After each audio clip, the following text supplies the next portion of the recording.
తర్వాత దాన్ని పూర్తిగా సెప్టెంబర్ 9 2023 వరకు మేము చేసి పెట్టిన పూర్తిగా కంప్లీట్ చేసిన పొజిషన్ ఇది.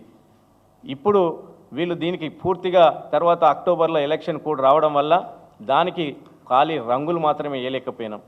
ఆ రంగులు వేయక ఇప్పుడు వీళ్ళు వచ్చేసి గవర్నమెంట్ మారిన తర్వాత ఆ రంగులు వేసి మేమే చేసినామంటున్నారు. నేను ఒక క్వశ్చన్ అడుగుతున్నా, అక్కడ ఉన్న ఎమ్మెల్యేలు కానీ మంత్రులు కానీ అందులో ఆడిటోరియంలో పెట్టిన స్క్రీన్ మీరు డిసైడ్ చేశారా?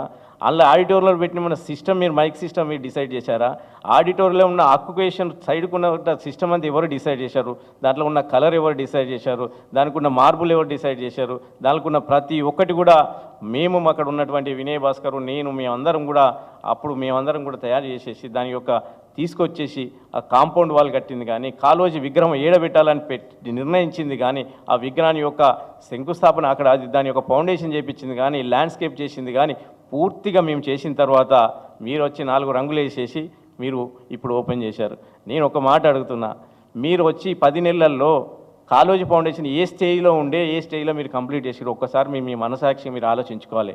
ఎందుకంటే ఇదంతా పూర్తిగా 95% కాళోజీ కళాక్షేత్రం పూర్తిగా కేసీఆర్ నాయకత్వంలో కేసీఆర్ ముఖ్యమంత్రి ఉన్న హయాంలోనే పూర్తి చేయడం జరిగింది. మీరు రంగులేసి రూపులు చేసేసి దాన్ని మీరు చూపించారు.